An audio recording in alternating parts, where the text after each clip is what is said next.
Hello, children. Uncle Todd here. We are going to review Irakli Zirakashvili's statistics. Now, what I did,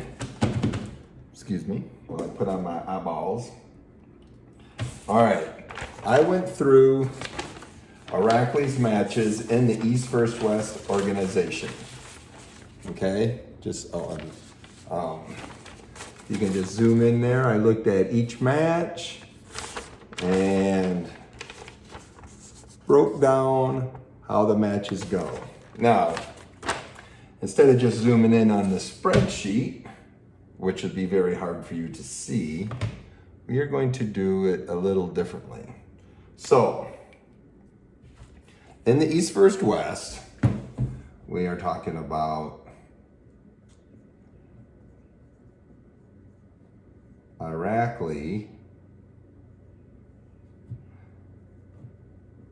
Zirakashvili, and we're specifically talking about East versus West super matches. Now, back in the day, East versus West and King of the Table were two different, but now they're underneath one umbrella. So we're going to combine them. He's pulled 13 total super matches, okay? He's pulled 11 in East versus West, and he pulled 2 at King of the Table. Okay, those are his matches today. He's been champion in the 95 kilogram class. He's pulled 105, but he's basically got 9 wins and 4 losses. So, better than 500, but not too bad. Let's see if we were going to, for those of you who are more graphical oriented, his win-loss record would look something like this, where 4 losses, 9 wins. Okay. Okay, so arm wrestlers are not that good at naming stuff. So to me, a super match would be a collection of matches, and each match would be a collection of rounds. So you would have, a super match is, say, you got to do best of 6 or best of 7 or best of 5. So that would be 5 matches, but each time you have a ready go, there could be a foul or false start or something like that. So you'd have several rounds per match. Arm wrestling doesn't do it that way. We have, the parent is the super match.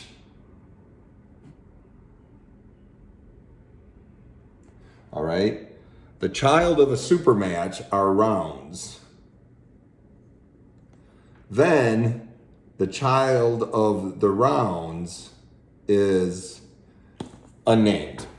We don't actually, they're not named. They're either starts, they're ready goes, they're whatever you want to call it. For this analysis and all for subsequent matches, rounds are going to be made up of individual matches. So I hope to make this a thing. So, for instance, super match, there's round 1. Round 1 can have several starts. Then there's round 2. And you can see that as we look, because let's see. See the scoreboard? Best of 5. Oh, there it is. Wait a second. It's hard for me to look at this. Round 2. Okay? Not match 2. The score is 0-1 in round 2. So they score the rounds. Okay. Now this is why I'm telling you all this, or explaining all this. These 13 super matches led to, I'm going to put SM there, led to 52 rounds. Okay? Of the 52 rounds, he has 35 wins, 17 losses, and 3 of these wins were forfeits, okay? So he won them, but there's 35 wins, 17 losses. So let's get you graphic folks out here. That kind of looks like boom, boom, boom. All right. All of these are wins. These are forfeits. These are your 17 losses. Okay. So pretty good. You know, a little over double. His performance is fairly consistent there, which is good. I mean, and he was the champ, so he does well. This is what's funny. Of these 52 rounds, now you're going to start getting useful information. 47 are in the straps. Okay, 2 are without straps. And then again, there's 3 forfeits. So, if you're gonna pull Irakli, get your strap game on because the boy loves the straps. And we'll talk a little bit about that later. After the rounds, so these 13 super matches led to 52 rounds. These 52 rounds ended up being 83, I can't have my computer go to matches. Or ready goes, or whatever you want to call them. It's, I was going to, maybe in the future, I can assign a win-loss ratio to this based on who's doing better, you know, as it goes. But these 83 matches, not every single one of these results in a pin or a win, right? There's fouls, there's restarts, there's warning, that kind of stuff. But what you can gather from these 83 matches, Irakli, 72 of those 83, he top rolled. Top rolled beginning to end. I'm going to put approximately 8 of those he did a press. All right. And then there's 3 forfeits where he did doodly squat. So now you're starting to see a picture of him. He is defined by straps. He is defined by the top roll. Oh, there's something else I did. This is probably more useful. Straps. I wrote my notes down here so I wouldn't have to keep hunting for it. I can't find it. Okay, I have to refer to the raw data. I did look at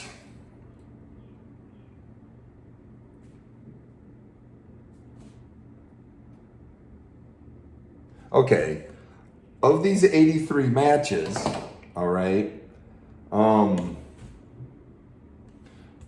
27 of these he won. I'm gonna put that in scary quote marks. Won the go, all right, where I looked at it, the ref said go, he obviously fired off first. 10 of these he lost. Now, these are judgment calls on my part because if he's top rolling, the other guy's hooking, it's kind of really hard to tell because they're both moving in the same direction. And then the rest of those, the rest of the 47, who knew? Okay, so we're starting to build a profile now. He wins go over a third of the time. He top rolls pretty much all the time, and he's in the straps. So you can now start to put together your program for him.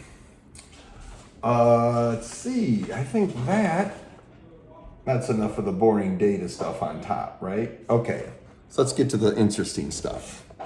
Let me pull this up to where we are looking at a video. I'm going to put you over here. I'm going to hit escape, and let's step through some of these matches.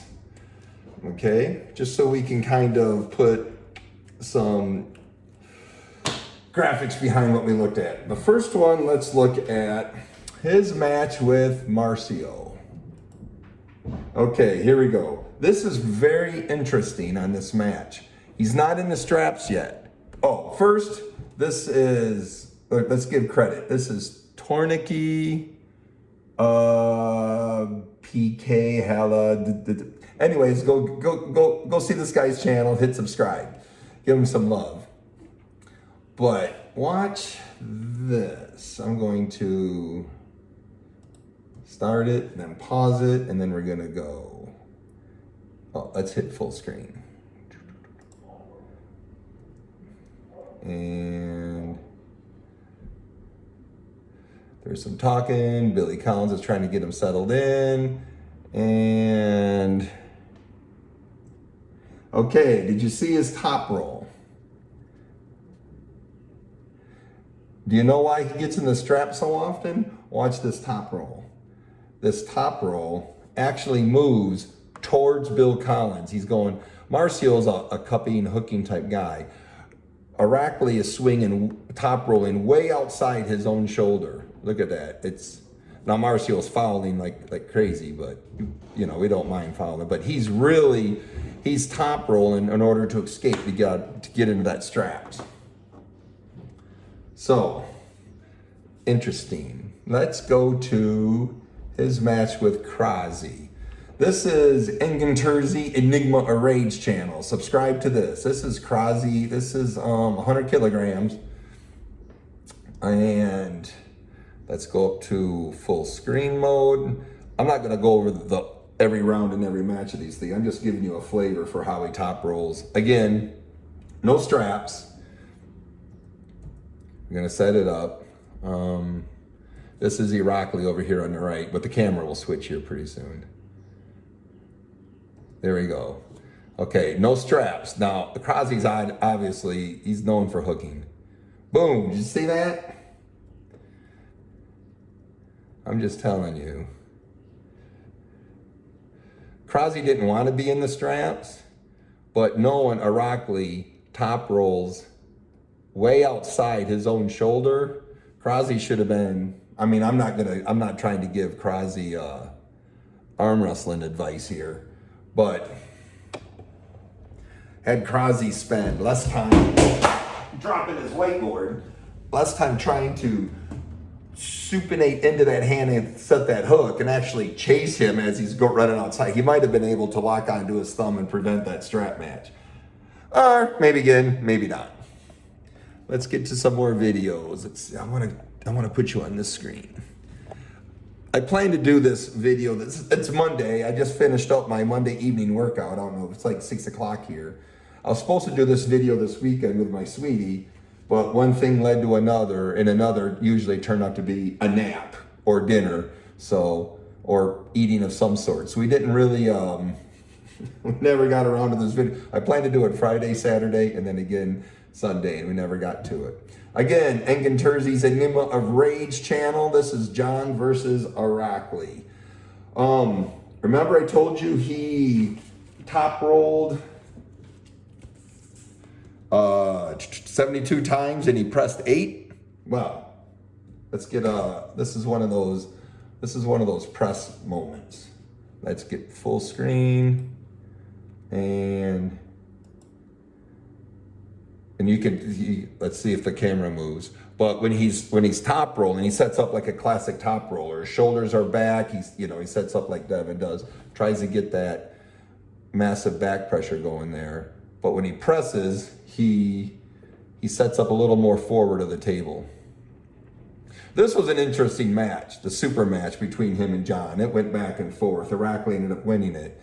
But Irakli, this is like, I think the first time, well, anybody in America saw him press. So you see that press, you see him hit into that press. That's interesting, but it's 72 versus 8, so probably plan for a top roll. The thing is it's weird that somebody who switches from an outside move to an inside move so fluidly. All right, let's look at another interesting video. Oh, you'll love this one. I'm not here to pat myself on the back, but we're gonna pat myself on the back a little, if I can find it. Here we go. Okay, this is another, okay, East vs. West arm wrestling. This is Uncle Todd versus Irakli. And this is, you can see by his posture how he's setting up for that press. I'm going to, can I?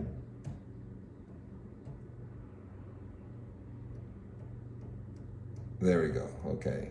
Let's wait until we get to the right camera angle. I want to get the camera in profile before they say go. Okay, see how he's hugging the pad? Usually his shoulder is back here, all right? His shoulder's usually, his elbow's almost always the front of the pad, but usually his shoulder's back above the back of the pad. Now his shoulder's forward, so you know the press is coming. And if you wanted, a lot of people will top roll a press. I think a top roll is a poor choice to counter a press. What's better than top rolling is any sort of inside move, primarily a hook. So, but I didn't hook. Okay, let's see. So that kind of explains what he does. Let me close these. That's Irakli versus Marsh. This is Krazi, that's new tab. I gotta leave the John one up. I think we're done with me. So, oh yeah, delete that again. So, what are some examples on how to beat? Now the guy's going to top roll like 9 times more often than he's gonna do his press. And I've never seen him hook out of these 13 matches. Well, one thing you can do is you can go to the Olympics, I believe in judo, and develop world-class fuck you top roll power and out top roll the top roller.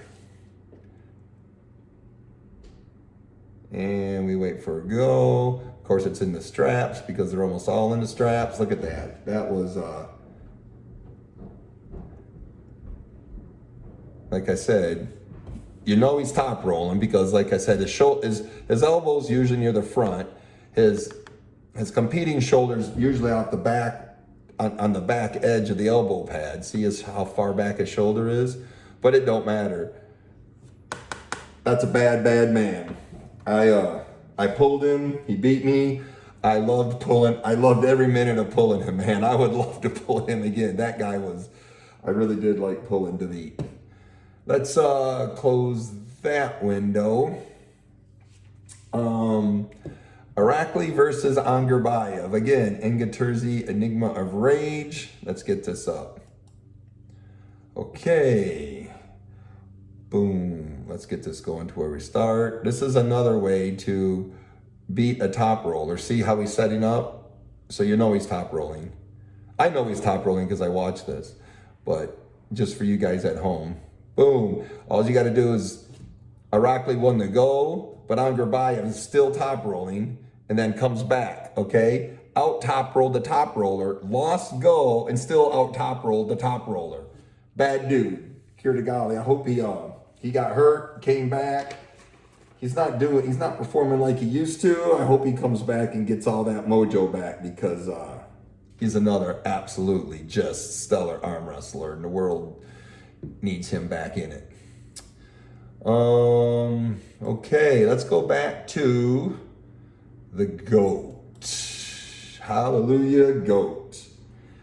Let's see. Let's go to, I put the timestamps in here, but I think they changed the commercials so I can never find my spot again. This is how John handled Enganturzi's channel again. Give him some love. Let's get up. I actually can't remember what my point on this video was, so let's go back and let's watch it, and then it'll jog my memory. Okay, hear it again. Irakli wins go, top rolls him, surges, that's his second surge, right? John's just maintaining hand control. Irakli's talking to him in whatever, Swahili. That's the third surge. Switches to a press. Now John also out top rolled the top roller. Okay?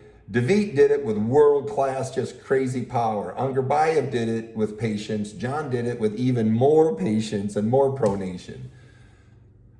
So there's a good tactic. So top roller versus top roller. Yeah, okay. We've all seen that.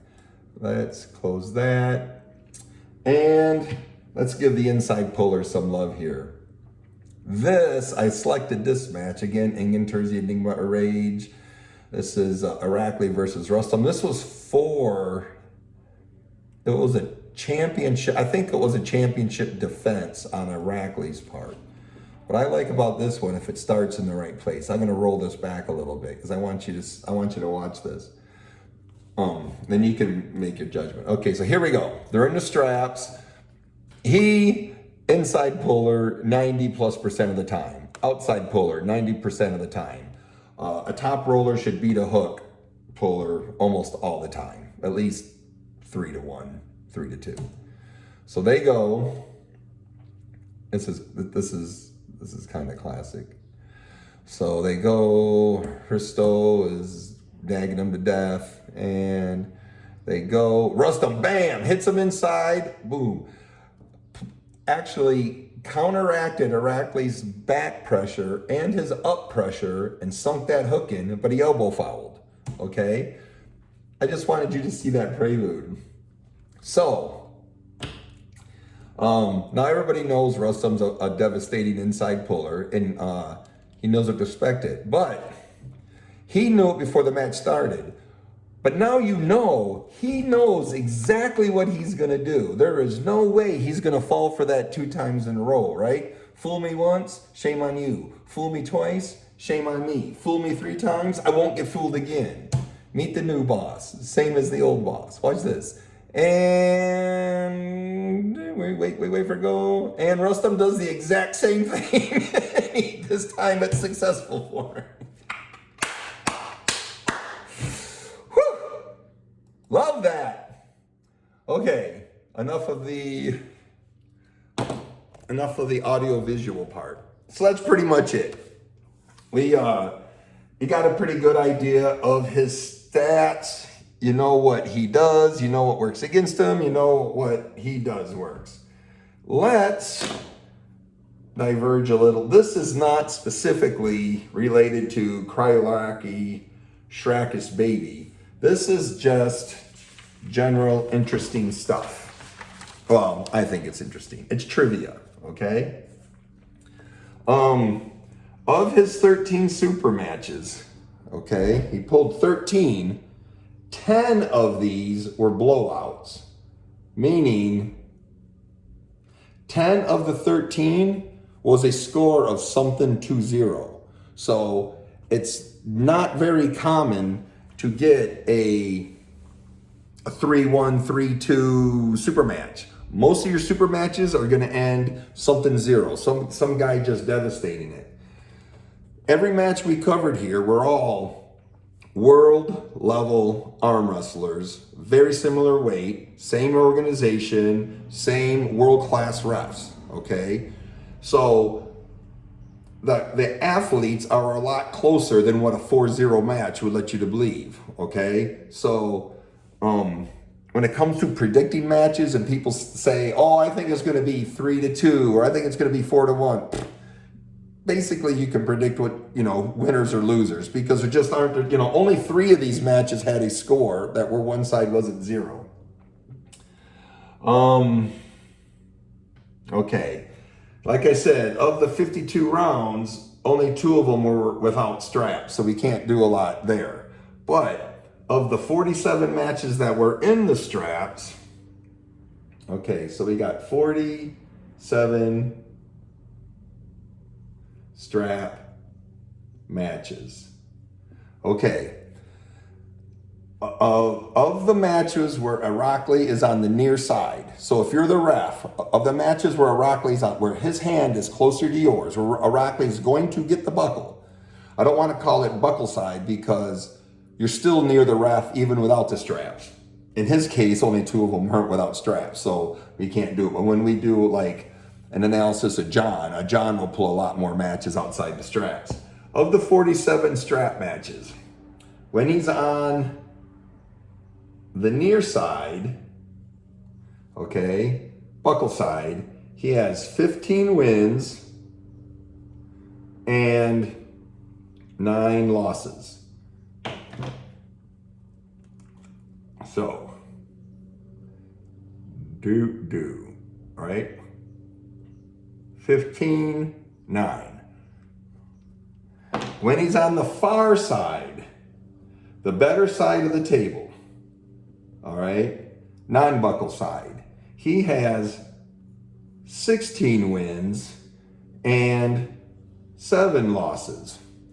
So that looks like he does a little better, but you got to understand the resolution of these measurements is one match, right? You can't have like a half a match or something. Had he lost one of these 16 matches, it would have been 15-8, very close. Had he won one of these, it would have been 16-8. Basically, his performance with and without the buckle is basically the same. I mean, it's within one match, okay? It's 47 is 47. You're starting to get to a statistical number, but he's only got 24 here and like 23 there. So anything under 30 is kind of hinky.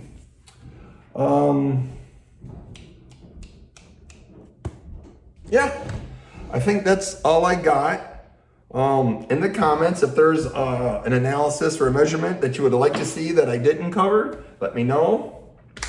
If this whole thing is just silly, well, you can leave a comment, but it's not silly, because eventually our arm wrestling is going to grow to where it's big enough, and we're going to need to have a way of comparing arm wrestlers without having to go through tons of video, you know. So we're going to need to show, instead of showing our wrist measurements and our bicep measurements, I would rather see the stats come up in between rounds on how many times he wins goes, so I know if he's fast or slow, how many times he top rolls versus hooks versus presses, what his performance in the matches are. I've heard in this match with Rustam Babayev,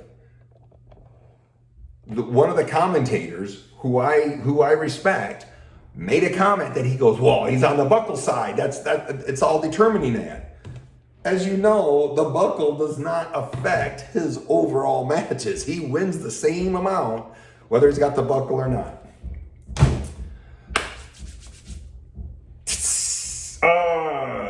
Call your mom if you can. If you can't, call somebody, tell them you love them. And yeah, thanks kids. Thanks children. Bye.